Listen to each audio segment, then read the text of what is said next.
Any overview of birds reveals remarkable facts. Nearly every kind builds its nest differently. Courtship behavior, sexual roles, and reproductive activity vary among almost every species.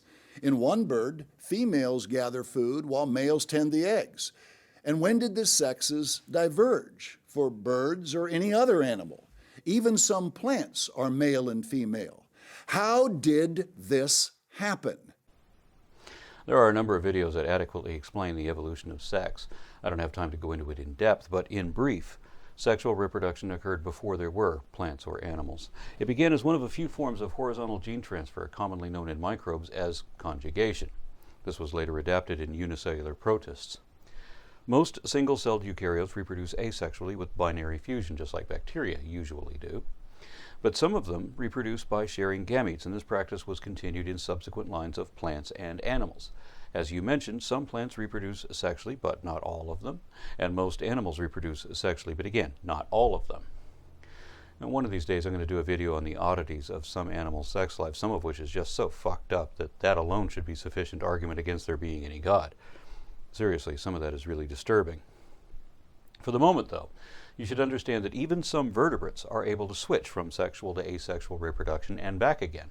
There are advantages to both methods, but sexual reproduction dramatically accelerates evolution and increases resistance to infectious diseases. On rare occasions, even among normally sexually reproductive animals, there are virgin births. This is called parthenogenesis. This isn't one of the many natural examples of both genders being represented or expressed in a single individual, nor is there any instance of a male being born of a virgin. That never happened, because parthenogenic females essentially produce genetic clones of themselves without need of a male. For example, we have a species of parthenogenic lizards in New Mexico that are a species of asexual genetic clones. The New Mexico whiptail is an entirely female species which apparently uses a mock courtship ritual in order to instigate ovulation. So if you want to argue for an intelligent designer, you'll have to accept that he must like identical lesbian lizards simulating sex. Hummingbirds represent true creative genius. They weigh 1/14 of an ounce and, like helicopters, can fly forward, backward, sideways, or hover. Their flight mechanism is incredibly complex, and the quills in their feathers are stronger for their weight than any structure ever designed by man. These quills constantly change shape to adjust for wind and air pressure. The leading vein of their feather functions like a propeller for lift and propulsion. Think, 3/4 of their entire weight are wing muscles. They possess a kind of jet-assisted mechanism for landings and takeoffs. Air flows only one way into their lungs to bring a constant supply of oxygen for strenuous, high-speed flight. They also have retractable landing gear, a migration navigation system, streamlining, camouflage, and an extraordinary respiration system that stores extra air inside their hollow bones. This also provides buoyancy and an internal air conditioner. Hummingbirds must eat continually to satisfy their high metabolism. Stopping would mean death. Only through a kind of hibernation at night can they survive. Could all of this have evolved or just happened? Of course! The quills of a hummingbird's wing are so strong for their weight only because the whole bird weighs less than a penny. Of course, wind and pressure will change their shape, but there's no intent or design in that. If this was an intelligent design, then why is it so inefficient that they have to constantly eat or die? They don't have any jet-assisted mechanism, nor air conditioning either, nor do they have retractable landing gear. Those are legs, just like any other dinosaur has. You're trying to make it sound like a creation by describing it as if it were a machine, but these are organisms that reproduce on their own and don't have to be built or designed. Hummingbirds do have hollow bones, though, just like all other birds. These and its feathers are two of the most obvious out of a suite of traits that put it in the dinosaur category. Now, I'm not just saying that birds are descended from dinosaurs. We now know that birds are dinosaurs, that there's still dinosaurs right now. Just like hummingbirds are a subset of birds, birds are a subset of dinosaurs. And I know you're thinking of dinosaurs and birds as if they were different biblical kinds, but the Bible is really vague and confused about that. and doesn't have any authority anyway because it was written by ignorant primitives who define things by what they do rather than what they are. They put birds into multiple kinds of all sorts, whatever those are, and there's no definition for what any of this means because it doesn't mean anything. That's why the Bible describes bats as birds. The people who made up these myths didn't know anything about zoology or taxonomy. The avian respiration system is more efficient than the lungs we mammals have. It enables lightweight birds as well as pterosaurs sufficient energy for sustained flight, and it allowed some non-avian dinosaurs to grow to enormous sizes. Don't you wish we had such a good respiratory system as they do? That trait evolved within archosaurs, so we didn't get it. It's an inherited evolutionary trait, not an administrative decision, so there's no one to complain to about that. But if you believe in the power of prayer, give it a shot. You will fail. Like bumblebees, which also appear to completely defy the laws of physics and flying ability, the hummingbird is just as unique but even closer to aerodynamic perfection. How hard is it to fly when you weigh less than 3 grams? I was always interested in science where no one else I met as a child cared for that at all. Instead, most people seemed to feel threatened by anything I understood as a boy. And they always tried to discredit science by saying that science says it's impossible for a bumblebee to fly. Turns out, not surprisingly, that's a lie. In 1934, French zoologist and aeronautical engineer Antoine Magnan remarked that it was impossible for any insect to fly. He didn't limit that to bumblebees. He made this outrageous claim because he didn't have high-speed photography, so he had no idea how insects' wings move. He foolishly assumed that they just flapped up and down. So he made the same mistake you did by assuming that if he doesn't understand it, then it isn't even possible, even though all the evidence necessary readily proves that it is possible and he didn't know what he's talking about. And neither do you. Only God could have made such an efficient flying machine. No aeronautical engineer has ever designed anything close to this tiny marvel of flight. Because I never tried, because I don't need to, and because organisms are emergent cellular structures far more intricate than our macroscopic machines. But this is not due to any God. You still haven't shown what a God could or couldn't do, because you haven't even shown there is reason to believe such a thing. Nor have you contested any of the many reasons why you should accept and admit that God is only imaginary. You're living in a land of make-believe. The anglerfish, archerfish, and anableps all literally swim in the face of evolution. The female angler has a lure hanging from an appendage on her nose. It attracts fish so she can strike and swallow them. The male does not have one because he never eats. Rather, he attaches himself to the female, allowing their bloodstreams to merge, thus feeding him. Evolutionists have no explanation for anglerfish. Yes, we do, of course. This article talks about how an international team of marine biologists used genomic sequence analysis to trace the evolution of hundreds of separate species of anglerfish within dozens of different genera emerging from 18 taxonomic families within 5 phylogenetic suborders. Using molecular clock Bayesian analysis of the divergence times indicates that subordinal diversifications within a particular parental lineage all occurred within a relatively short time period between 100 and 130 million years ago in the early to mid-Cretaceous.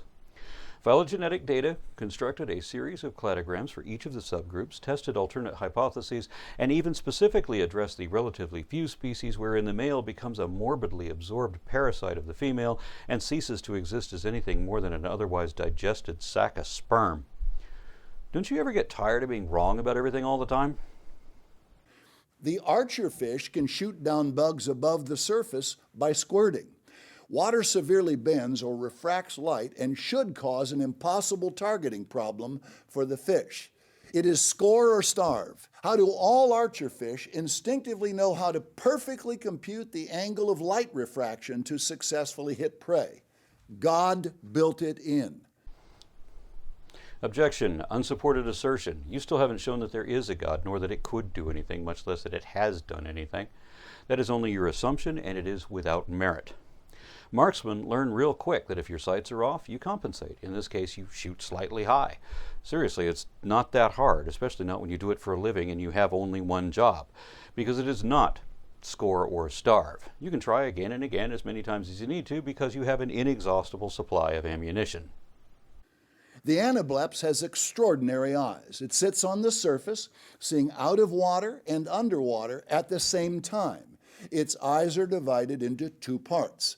How did evolution cause half an eye to gradually evolve to see out of water and the other half underwater? A moment on Google would have shown you a number of studies that answer this. Anableps share this fortuitous deformity with two other closely related species within a single genus. Their genes were compared to another unaffected but closely related species from a sister genus. All of these from an obviously evolutionary relationship. How they evolved is pretty obvious just from the morphology. The lens is distorted above and below, and the only subsequent enhancement of that is an asymmetrical arrangement of the opsins in the retina. Ridiculous. What engineer has ever made such efficient submarines whose design makes them perfect hunters, so well suited for their needs and environment? The question is not who did it. That presupposes a personality, one which also defies the laws of physics and has still never been indicated despite all your arguments from incredulity. Fish are not submarines. Quit pretending that living organisms are like invented machines. Your God is an invention. Fish are not. They have phylogenies, taxonomic relationships that they wouldn't have if they were specially created, but that they do have because they're evolving. Natural selection provides an incidental design adequate for these far from perfect predators. More scientists accept that the overwhelming evidence of design all around us requires a great designer. No, they don't.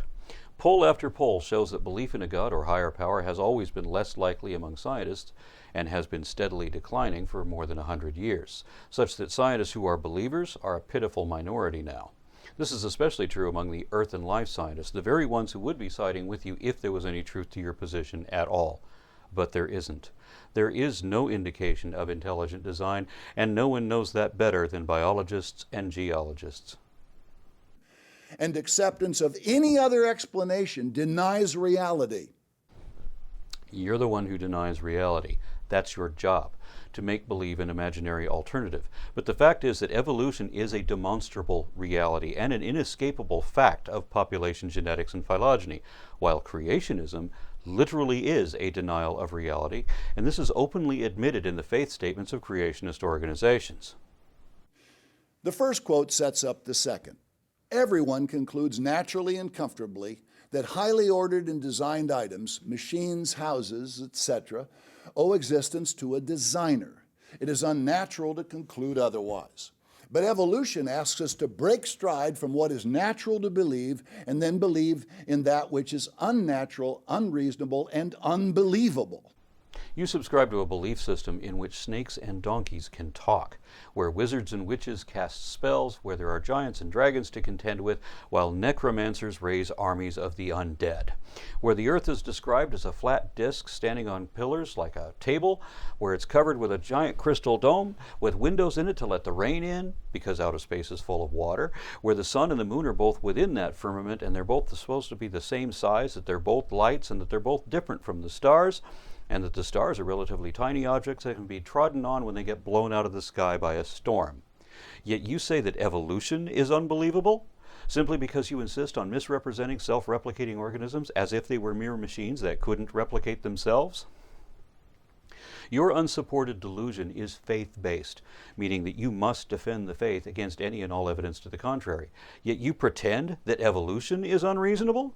Religious faith is the definition of unreasonable. You're pleading for magical miracles of the supernatural, yet you pretend that naturalism is somehow unnatural? This is a combination of the logical fallacy of false equivalence, where you want to create the illusion of an equal playing field that does not exist in this case, and projection, where you try to project all of your own faults onto those who will not share them. This fallacy is often interpreted as the pot calling the kettle black, but in this case it's more like the pot calling the silverware black, because you're not accusing me of what we're both guilty of. You're accusing me of what you alone are guilty of, as if you were me talking to you. The author later writes, "The basis for this departure from what is natural and reasonable to believe is not fact, observation, or experience, but rather unreasonable extrapolations from abstract probabilities, mathematics, and philosophy. Again, you're describing your own position, not mine. Evolution is observed, experienced, and documented in peer-reviewed scientific literature. But as you yourself have demonstrated in this series, creationism is unreasonable extrapolations from abstract probabilities, mathematics, and extremely skewed philosophy. Our contrasted positions are not just two different sides of the same coin. Evolution is a reality, and creation is a fantasy. Your position is so weak, and you're not allowed to honestly reconsider it, that you have to lie about it in order to maintain your illusion in your own mind. Now the second source. In concluding, it is important to realize we are not inferring design from what we do not know, but from what we do know. We are not inferring design to account for a black box, but to account for an open box. A man from a primitive culture who sees an automobile might guess that it was powered by the wind or an antelope hidden under the car. But when he opens the hood and sees the engine, he immediately realizes it was designed. In the same way, biochemistry has opened the cell to examine what makes it run, and we see that it too was designed. Remember that Michael Behe had made this claim a number of times and was repeatedly refuted by the scientific community before being ultimately discredited in a court of law. At that time, it became obvious that his lie about seeing design in the cell wasn't based on anything he actually knew, but what he refused to know or acknowledge because of a preferred belief. It was a shock to people of the 19th century when they discovered, from observations science had made, that many features of the biological world could be ascribed to natural selection. It is a shock to us in the 20th century to discover, from observations science has made, that the fundamental mechanisms of life cannot be ascribed to natural selection and therefore were designed. But we must deal with our shock as best we can and go on. The theory of undirected evolution is already dead, but the work of science continues. End of quote. This is another bald-faced lie. Upon publication of Darwin's definitive work a century and a half ago, creationism died an abrupt death right then, and evolution has only become better and better supported ever after. Creationism has been scientifically dead since the horse and buggy days, and that's not going to change. Remember, true science always harmonizes with the facts, all of them. Believers in God or creation need never fear the facts of science. No honest person need fear the facts of science. If you want to understand what is really true, then of course you would want to know where you're wrong about what and how so that you can correct it, and you would thank whoever corrected you. But if belief in God is more important to you than knowing what is really real, then yeah, you're going to be afraid of science, and you'll likely fear many other truths too. This author concluded by implying there is directed evolution, often called theistic evolution, meaning God directed the gradual process of all things evolving. Many like to declare, I believe in God, I just think evolution was his method of choice. This introduces a truly great question. Can Christians accept evolution? Is this compatible with the Bible and following Jesus Christ? What does the New Testament say? What did Christ say? I will answer these questions in detail following this series. Look for, can a Christian believe evolution? You will be shocked. Whether God exists or not is irrelevant. Because either way, even if there really is a God, evolution is still a verifiable fact, and the Bible is still man-made mythology and clearly wrong. So the only way any reasonable person could believe in God is if they allow that he had let the earth bring forth living creatures instead of conjuring separate creations out of nothing, because we know that didn't happen. The facts of science led two world-famous scientists to see an intelligent designer behind the complexity of the universe. The brilliant Albert Einstein admitted, everyone who is seriously involved in the pursuit of science becomes convinced that some spirit is manifest in the laws of the universe, one that is vastly superior to that of man. In this way, the pursuit of science leads to a religious feeling of a special sort, he said. Einstein also said, "It was of course a lie what you read about my religious convictions, a lie which is being systematically repeated. I do not believe in a personal God and have never denied this, but have expressed it clearly. If something is in me which can be called religious, then it is the unbounded admiration for the structure of the world so far as our science can reveal it. I have never talked to a Jesuit priest in my life, and I'm astonished by the audacity to tell such lies about me. From the viewpoint of a Jesuit priest, I am, of course, and always have been, an atheist. I believe in Spinoza's God, who reveals himself in the lawful harmony of the world, not in a God who concerns himself with the fate and the doings of mankind. For me, the Jewish religion, like all others, is an incarnation of the most childish superstitions. The word God is for me nothing more than the expression and product of human weakness. The Bible, a collection of honorable but still primitive legends which are nevertheless pretty childish. No interpretation, no matter how subtle, can for me change this." Dr. Wernher von Braun, the rocket scientist and father of American space program, declared, "I find it as difficult to understand a scientist who does not acknowledge the presence of a superior rationality behind the existence of the universe as it is to comprehend a theologian who would deny the advance of science." Wernher von Braun is a product of his culture in a time when polls reflect that scientists were significantly more likely to believe in a God than they are today. But I don't know why you cite him, since he obviously wouldn't have agreed with either you or I. Of course, again, honest theologians would never deny science. Perhaps they don't, but you do. For example, you said there were no transitional species, and you said that the fossil record doesn't even exist. Evolution is based entirely on faith, because no true facts or proof have ever been found to support it. That is a lie. Rather than admit that scientists follow evidence, you lied again, saying that they're the ones using deception for unrealistic or religious reasons. No, sir. That's you. You don't even take your own advice. Remember, assumptions don't count. Neither do superstitious myths or traditions based on ignorance. This is you talking. You yourself said, "What can be known from science? Only accept facts, think rationally and clearly, then accept what can be proven." But you don't. Your denial of science reveals that you are clearly not an honest theologian. You are a liar and a charlatan. The author of science, God, would certainly not be in conflict with what he authored. Except that God is not the author of science. Far from it. Science works exactly opposite of faith, and belief is not a requirement. Doubt is encouraged instead. Every fable in the Bible is in conflict with science, because God is just a character in a story where man is the author. Now let's take an imaginary trip to the moon and look back at Earth. Consider all we left behind. Let's ask, what are the mathematical odds that the Earth, with all its plants, animals, ecosystems, and complex interdependence, could come into existence by itself? What are the actual odds all this could happen, that even one Earth could occur? What a surprise. Who would have thought that you would refer not to fact, observation, or experience, but rather unreasonable extrapolations from abstract probabilities, mathematics, and philosophy?